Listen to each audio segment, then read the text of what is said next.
So, they said, Maier, would you like, why don't you go down and say Mass in the slums with the Catholics that killed the pigs? And I said, what a great honor. And so it was.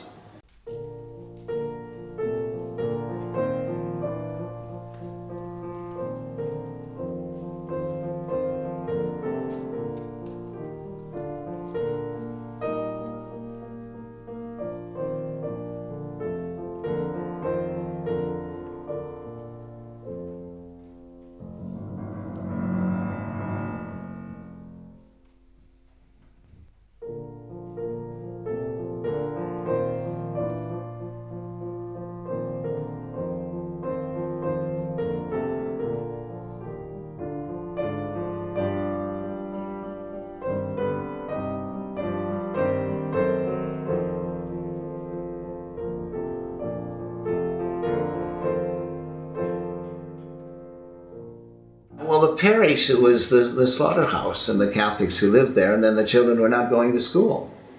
It says, oh dear, they got to go to school. And then this wonderful, wonderful Catholic sister, Sister Maria, who was the foundress of her own religious order, came along and said, let's send Catholic children to school, and we'll send all children to school. And then the imam was there. And we said, well, we'll join with the imam, with the Muslims. Then we'll join with the abbot. We'll join with the abbot. We'll all get schools. We'll get education going for the poorest of the poor.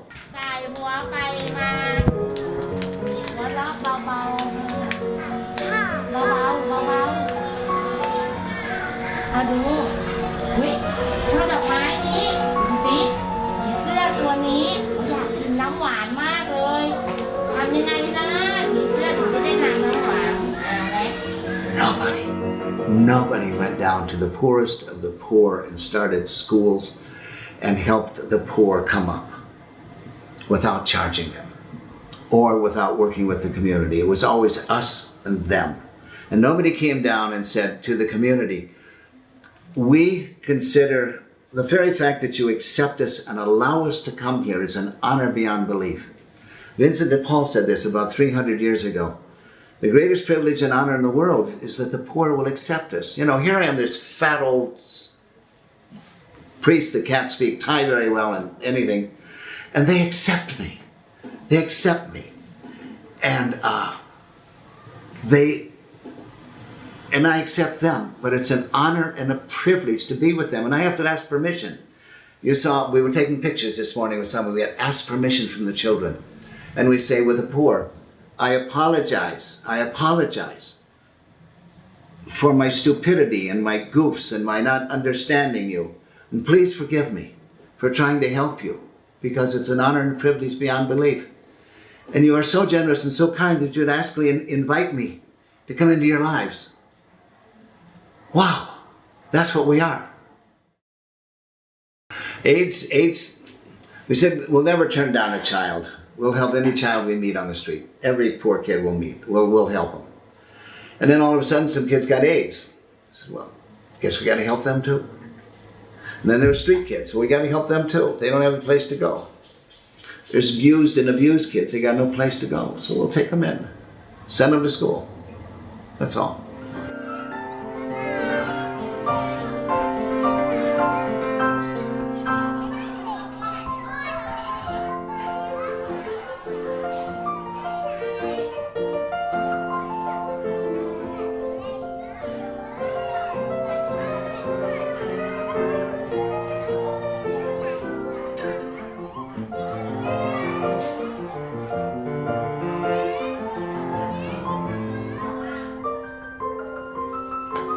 I have no right to enforce my beliefs or my views on anyone else. I have no right to enforce my rights upon them. Everybody has in this country, thank goodness, we still have the freedom to practice a religion or not to practice a religion. And I have to go around and show respect to everybody I meet. The unseen, unspeaking, unjudging Jesus. That's what it is.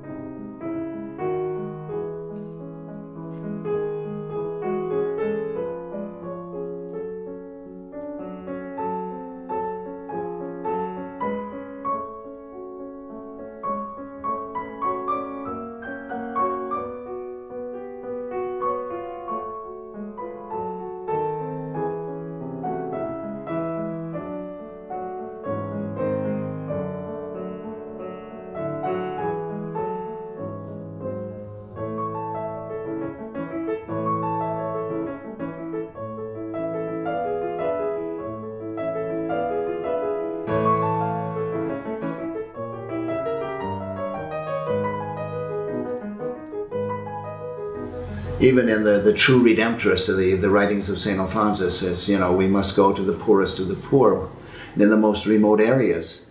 And it's totally Redemptorist, because you see, this is a parish. And this isn't just a mere outreach of Redemptorist work. We're tied up with Redemptorists, we're tied up with Holy Redeemer Church.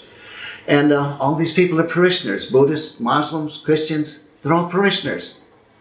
I'm the old parish priest, together with the imam, the mullah, and together with the abbot. We're the religious figures. So we got a religious order here, in the most beautiful sense of the word. Religious order is that married, unmarried, every religion, all these people are here, they want to help the poor. Of course, they're on salary, they got to live.